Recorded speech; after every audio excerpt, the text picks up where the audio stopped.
17th, 1954, 60 years ago, Brown versus the Board of Education. Historic date, historic moment. The Civil Rights Act, back 1964, 50 years ago. And where are we, gang? 50, 60 years ago, waging struggles against segregation. And if you look at the headlines of the newspapers and check out the media, it's talking about America being more segregated than ever, which of course means we still got a long road to hoe, a lot of struggle in front of us. But one part of that struggle is to have the young people here who can begin to understand the obligation, responsibility you have, you know, to pick that baton up, pick up that weapon of knowledge and history and carry it on to the next generation. You gotta do that. The kind of sacrifices that was put out for those people, many of whom gave their lives, you know, battling against the kind of bigotry, the prejudice, the racism, the white supremacy in this country. This moment, this event, is all about refreshing and renewing that energy that was a part of that struggle. Having Perniel Joseph here, Dr. Joseph, is just a wonderful occasion for all of us, old and young. And certainly for me, I mean, he's just been a remarkable, a clarion voice, and an example of those people who have come behind us and understand the necessity of doing that intellectual spade work, the archaeological dig into repositories, into the archives, the libraries and museums, and to recover those gems of the past, those individuals who waged that struggle for us. The book that we'll talk about today, Stokely A Life, Kwame Ture, this is the latest edition in his research endeavors. I first met him when he came out with the Wilson Pickett book, Wait Till the Midnight Hour. And right there, he began to talk about one word that resonates for him is Black power. Whether it's, what is it, dark days or bright nights, or whether you're talking about Black power all the way down to Barack Obama, it's always that Black power is right there for him. And I think now he brings it full circle, you know, back to that man who gave it resonance, who picked it up and empowered it with such vigor and substance, one Stokely Carmichael, Kwame Ture. So he's brought this whole Black power thing, right? And I'm sure he's not through with it. But if you pick up the book, you'll see, and I want to get into a long resume with him because that's just absolutely exhaustive. But certainly, if you read The Root and see some of his commentaries there, the most recent one being, you know, dealing with 60 years ago with Brown versus the Board of Education, he showed that not only is he capable of digging into the deep past, but he's aware of some of the current issues. The fierce urgency of now lives with him. And so I'm so absolutely privileged, and I thank you, Dr. D, because when Dr. D calls, I come. And when he calls, I can see all of you come too. So such a privilege to have you out with us this evening, and you're going to enjoy Dr. Perniel Joseph.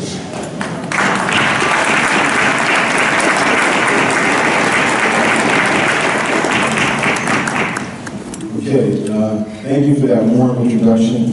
Before I begin, I want to thank you, Dr. Daniels, thank you, Ron Daniels, and Herb Boyd. It's been very, very important for me in my career as just mentors, as historians, as scholars, as activists. So I think we all deserve, they deserve a round of applause for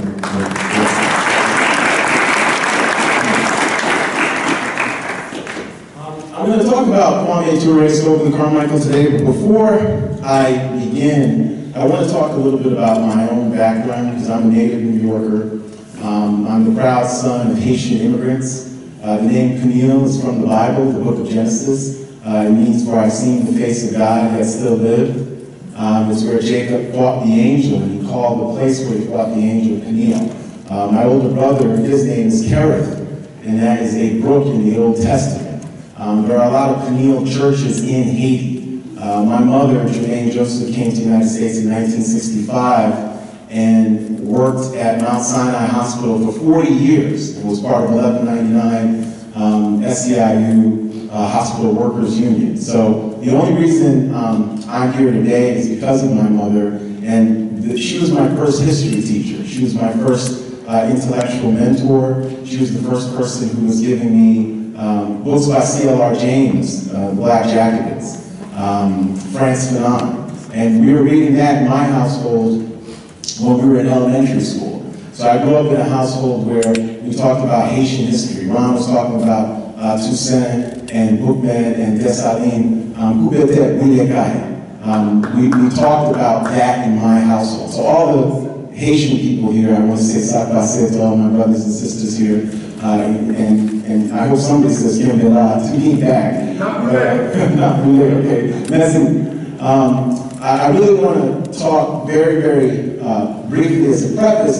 What my mom was interested in, my mom just celebrated her 75th birthday. I was just in New York a couple of weeks ago on May 3rd. It was social and political activism. I was on my first picket line in New York City when I was 8 years old. So I didn't learn that I was black in high school.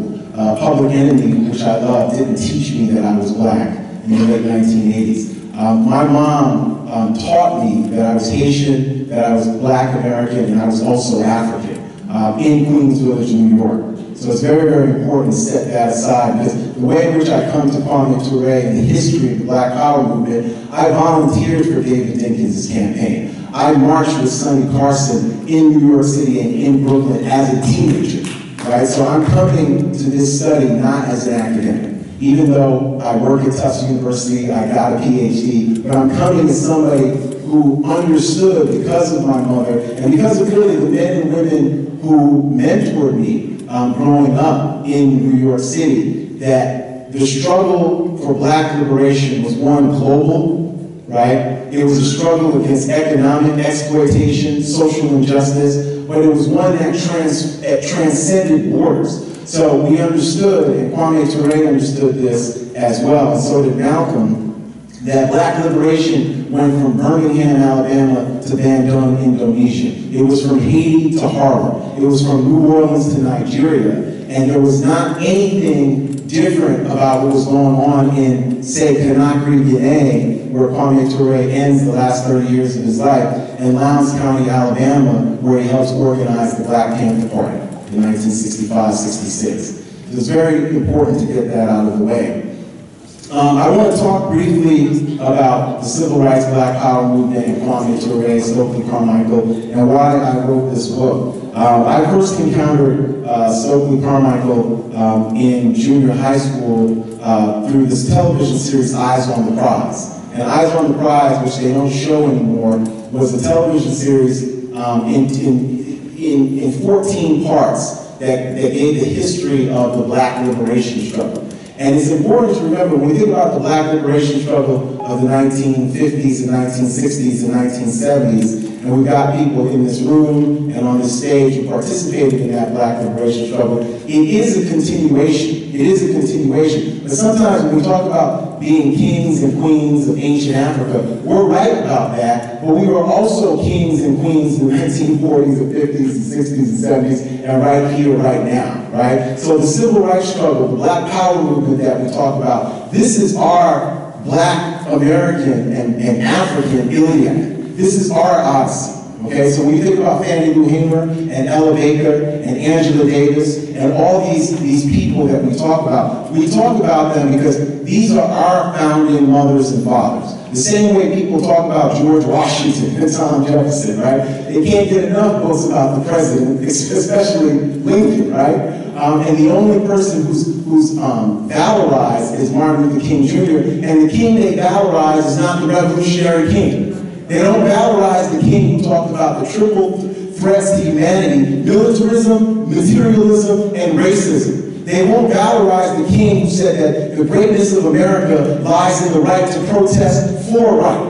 And they won't tell you that the person who inspired Dr. King to come out forcefully against the Vietnam War was Stokely Carmichael, Kwame Ture. They won't say that. They won't say that. And the reason they won't let you know that is because when you talk about Stokely Carmichael, Kwame Ture, you can't rehabilitate a revolutionary. You can't rehabilitate somebody who was an anti-imperialist. You can't rehabilitate somebody who came to the United States from Port Spain, Trinidad, 2 weeks before his 11th birthday and was an activist, Bronx Science High School, under Bayard Rustin, under pan-Africanism. He knew about Kwame Nkrumah. He knew about Sekou Touré. He knew about that in high school in New York City. This is somebody who identified with underdogs, who had a love for poor Black people from day one. They won't tell you about Stokely Carmichael because he spoke truth to power and said that the United States was the belly of the beast. He organizes for democracy until he comes to the realization that small d democracy in the United States will not work because of white supremacy and economic exploitation.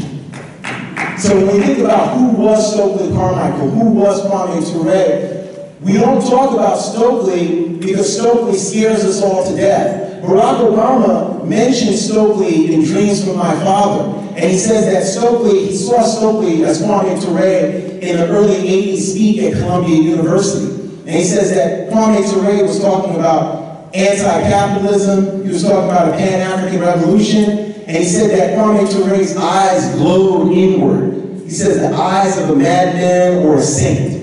Kwame Ture was not a madman or a saint, but he was a political revolutionary who created the space that we could have Barack Obama become president of the United States.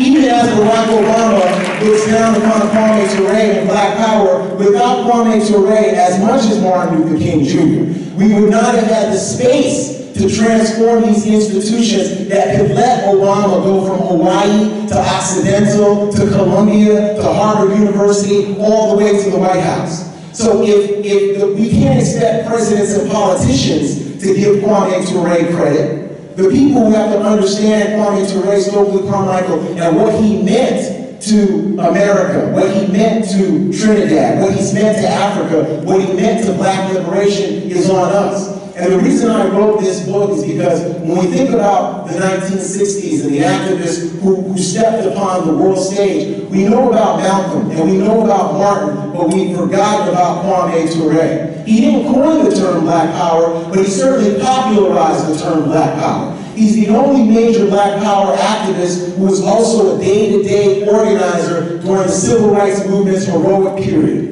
He was arrested at 19 years old as a freedom rider in Mississippi in 1961, June 8th. He's going to spend 49 days in Parchment Penitentiary, Mississippi's worst prison farm, along with more celebrated people like Congressman John Lewis, along with James Farmer, right? When we think about Kwame Ture, arrested 27 times between 1961 and 1966 for civil rights activism, right?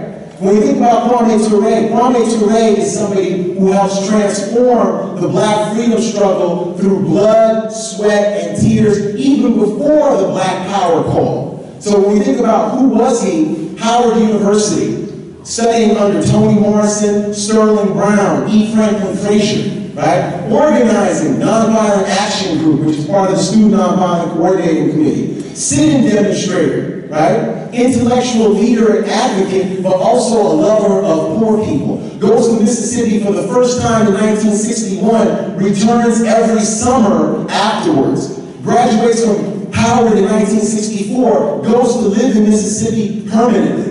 All the mainstream media will talk about Freedom Summer and the Summer Project, 1964, and the killing, the tragic assassinations of Schwerner, Cheney, and Goodman, but they won't say that Kwame Ture was the second congressional district leader of Freedom Summer, organizing young white and black people to go into the Delta. They won't tell you that Kwame Ture and Charlie Cobb went looking in Neshoba County for the bodies of those young people who'd been murdered by white supremacists who went unconvicted, right? These are all these murders of these African, these black people that have gone unconvicted. These are folks who will never get justice in our lifetimes. The only way we can give them justice is to tell their stories, right? Now, when we think about Kwame Ture, he was also a nonviolent organizer between 1960 and 1966. He's a civil rights militant who becomes a Black Power revolutionary. And when we think, why does he become this Black Power revolutionary? Why does he go off by 1967? He's with Fidel Castro in Cuba. He's with Kwame Nkrumah and Sekou Touré in Conakry and Amilcar Cabral. He's with Nyerere in Tanzania. He's in Algiers with the FLN and the revolutionary leaders in Algiers. He's with CLR James in London at the Dialectics of Liberation Conference, where he's giving a young Angela Davis contacts so she can return to Los Angeles and be active in the movement. All these things happen. When we say, why does he become a revolutionary? He becomes a revolutionary through the practical experience of understanding that the small d democracy that him and Martin Luther King Jr. were working for, where they dreamed of the United States of America, where sharecroppers like Fannie Lou Hamer would be political leaders in the United States, would not happen because small d democracy was crushed at the Democratic National Convention in 1964 by the President of the United States, Lyndon Johnson. Brother Daniels talked about sick and tired of being sick and tired of Fannie Lou Hamer. She was testifying live before the Credentials Committee of the Democratic National Convention in August of 1964. And she didn't just say she was sick and tired of being sick and tired. She said, is this America where poor black women and children are being beaten and brutalized because they want to live like decent human beings? And she said that live before the entire United States. Lyndon Johnson had a fit. And in a panic, he called a press conference and he ended her statement. That's America, right? And when people like Byron Rustin, who's really a heroic figure, organizer of the March on Washington, said to take the deal, that's when Kwame Ture broke off. He said, I'm never ever going to have anything to do with the Democratic Party as long as I live. And guess what? He was true to his word. He didn't attend the 1968 Democratic Convention, the 72 Democratic Convention, or any other Democratic Convention for the rest of his life. What he did was organize poor black sharecroppers in Lowndes County, Alabama, the buckle of the South, the Black South's Black Belt, right? So when we think about the Black Panthers, the original Black Panthers, that's going to be people like Judy Richardson, it's going to be Bob Vance, it's going to be Stokely Carmichael, it's going to be local activist John Hewlett. There's going to be so many different black women and men who are organizing in Lowndes County. Lowndes County Freedom Organization, by April, May of 1966, they're going to utilize the symbol of the Black Panther. And the reason why they're utilizing the symbol of the Black Panther is they're dealing with poor black people who never, ever have gotten formal education, right? Some people, it doesn't mean they weren't intelligent people. Not being literate doesn't mean you're not intelligent. It means that these are black folks in both Mississippi and Alabama who never going to have a birth certificate and never going to have a death certificate. Those are the folks he was organizing and living and working with, babysitting their kids, sleeping on the floors of shotgun shacks, right? That's the love he had for black people. And by the way, Stokely Carmichael always loved Martin Luther King Jr. because they have a shared love for black people, poor black people. So the media tried to say Stokely and King were going to be apart, just like they put Malcolm and Martin apart. It's not true. Stokely met Dr. King in 1963 at Howard University. He served as Dr. King's chauffeur and bodyguard in 1964 during Freedom Summer. One of the reasons SNCC is able to go into Lowndes County is because of Dr. King's activism on the Selma to Montgomery March, right? And Stokely always realizes it's not a competition. Where some people in SNCC are calling him the Lord and clowning King, Stokely realizes that black people love King, and he always credits Dr. King with teaching him how to organize even amidst racial terror. That's what he says. He says black people were terrified, and Dr. King taught us how to organize and be activists fearlessly and courageously. This is Stokely Carmichael here, right? The media won't tell you that Stokely says he would have taken a bullet for Dr. King. They're not going to tell you that Dr. King invited Stokely to his home in Atlanta for dinner. And they're also not going to say it's Stokely's anti-war activism after he becomes chairman of the Student Nonviolent Coordinating Committee in 1966 that pushes King further to the left. King comes out against the war April 4th, 1967. Stokely and King headline a major, the largest anti-war demonstration in American history up until that point, April 15th, 1967. Benjamin Spock is there, Harry Belafonte is there, and Stokely is teasing King afterwards at Harry Belafonte's apartment that it's his activism that has pushed King to come out against the Vietnam War. And King admits as much a couple of weeks later. He calls up Stokely and says, I want you to come to Ebenezer Church because I'm going to do a sermon. And Stokely says, you know, I'm not coming to church because like a good heathen, I'm going to be organizing the people.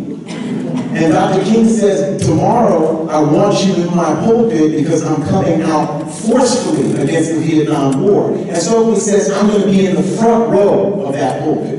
And when you look at the footage, this is April 30th, 1967. The person who's leading the standing ovation is Stokely Carmichael, and Cleve Sellers is right next to him. So when you think about who is Stokely Carmichael, Black Panthers, both in Lowndes County and Oakland, you could not have those groups without Stokely Carmichael. SNCC comes out against the Vietnam War in 1966, January, and has its anti-imperialist statement, where it's Stokely coming out for Black Power, June 16, 1966, in Greenwood, Mississippi, where there's finally a plaque that was erected last year, where he says, this is the 27th time I've been arrested, and from here on in, we're going to say Black Power. And he says, if we want racial justice, all the courthouses in the state of Mississippi should be burned to the ground. That's Stokely Carmichael. That's speaking truth to power, and that means you get no monument in Washington, D.C. ever. Ever.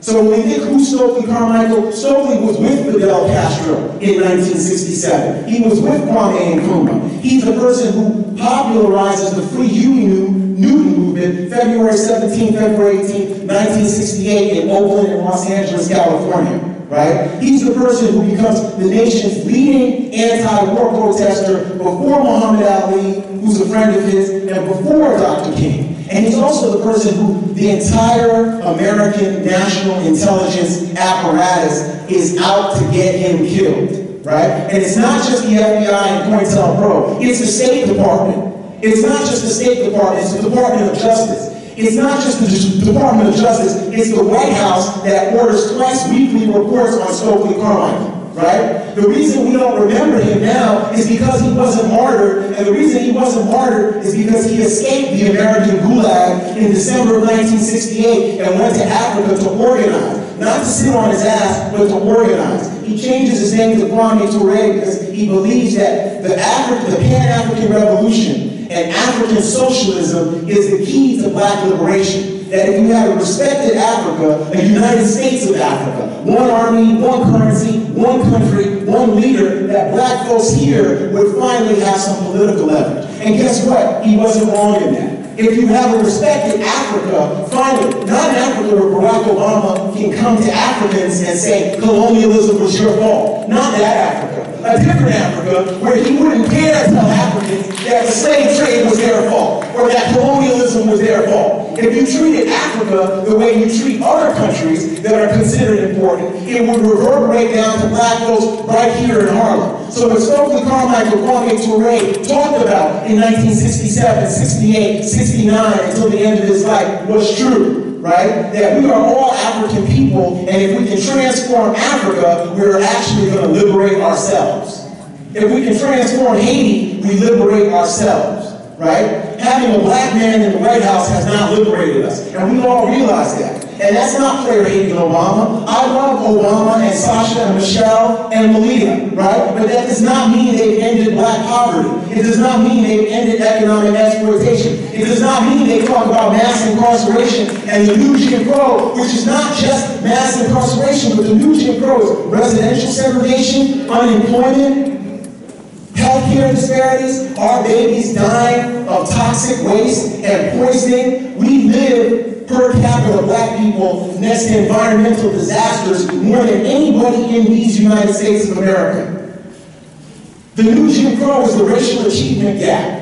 The new Jim Crow is Harlem being gentrified right before our eyes because we can't afford to own in Harlem, we can barely afford to rent in Harlem, and now, because people have decided to invest in Harlem, as Harlem gets the Whole Foods, as Harlem gets all the amenities, black people are being moved out. That's a new Jim Crow. And guess what? We still lack the power that Kwame Ture called for almost 50 years ago, which was black power. Right? He talked about black power as what? Radical, social, cultural, political self-determination. We still need black power, right? We still need black power right now. Black power was not just a slogan, even though that slogan helped us out. Without black power, there would be no Essence magazine. Without black power, all the beautiful black men and women and the boys and girls who have their hair natural and in braids, people weren't doing that. Yeah, there were trailblazers during Garveyism. Yeah, there was Odetta, okay? You know, yes, there was Abbey Lincoln and some really trendsetters, but to popularize it, to make millions of what we used to be called Negro or colored people consider themselves black. Malcolm died haranguing all of Harlem, telling them they were black people, and what people do nowadays is say, well, I believe Malcolm, but no, you didn't. You didn't call yourself black until the late 60s, and James Brown was saying, say it loud, I'm black and I'm proud. That's the truth. That's the truth. Before that, you were Negro with a capital N. That's the truth. I don't want to stay too long.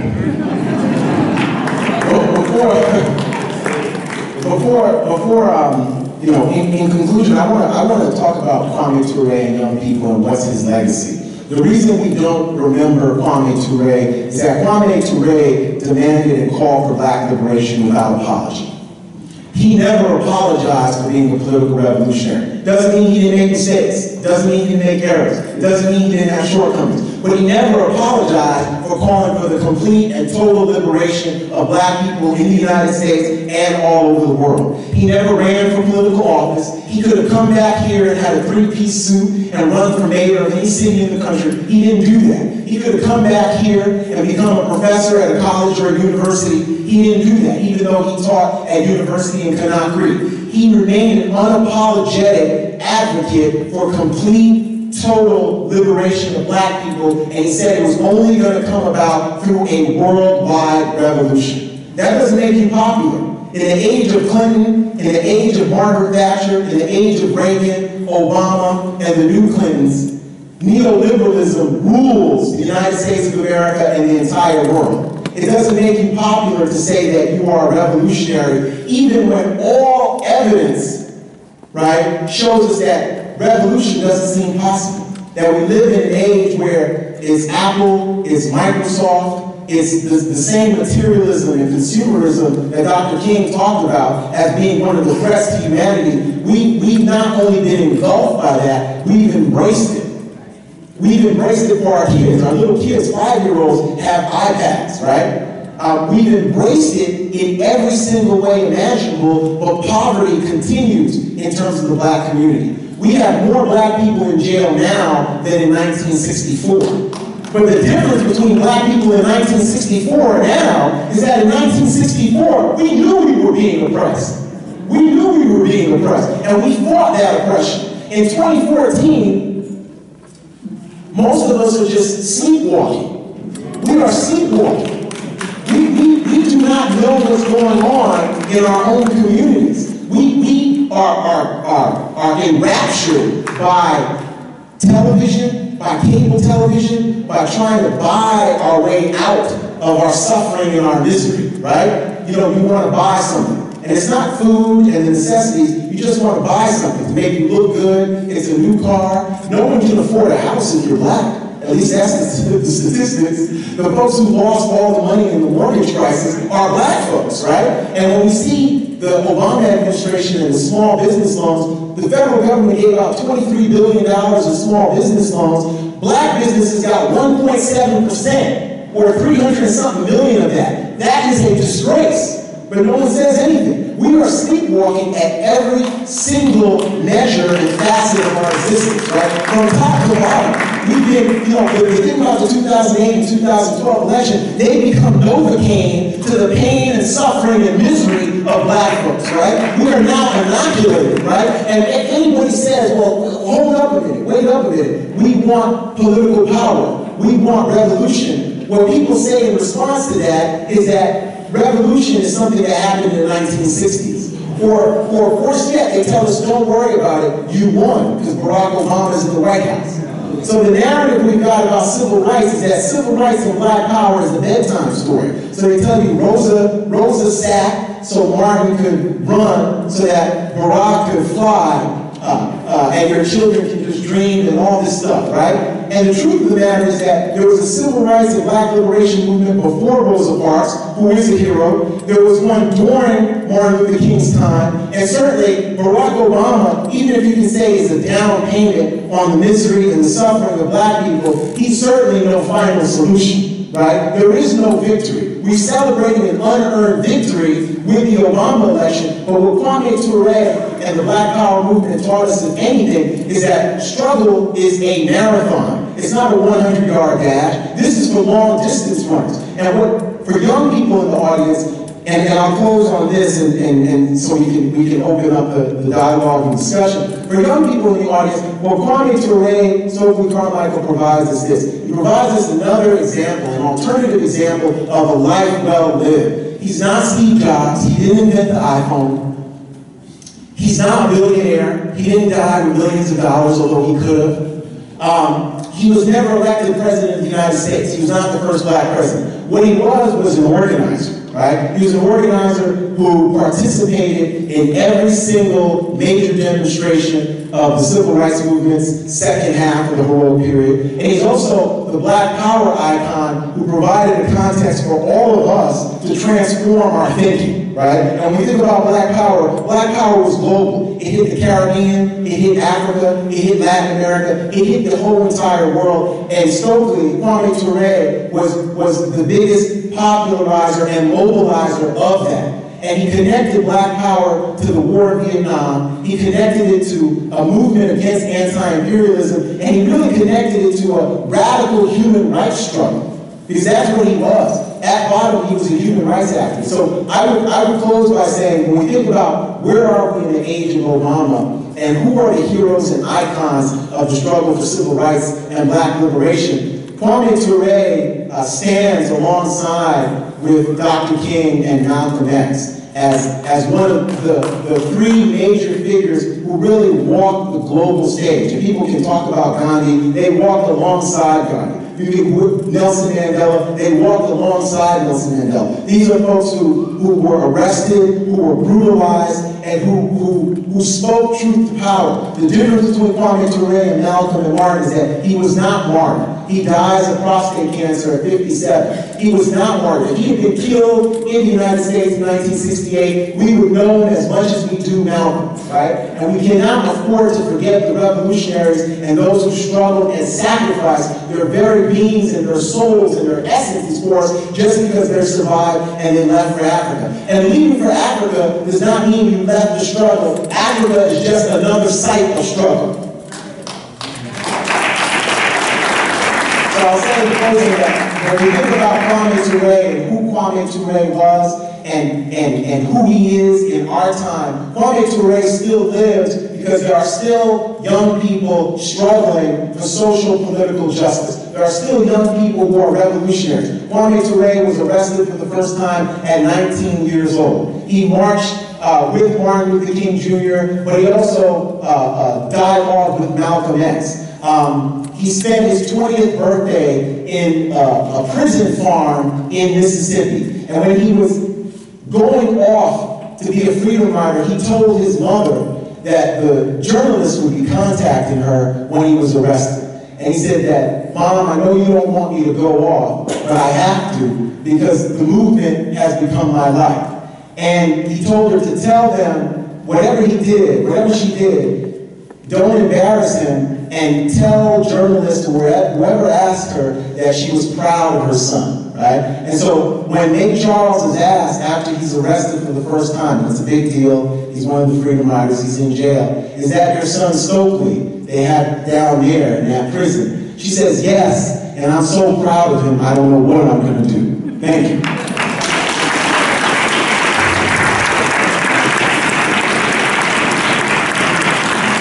Dr. Perniel Joseph.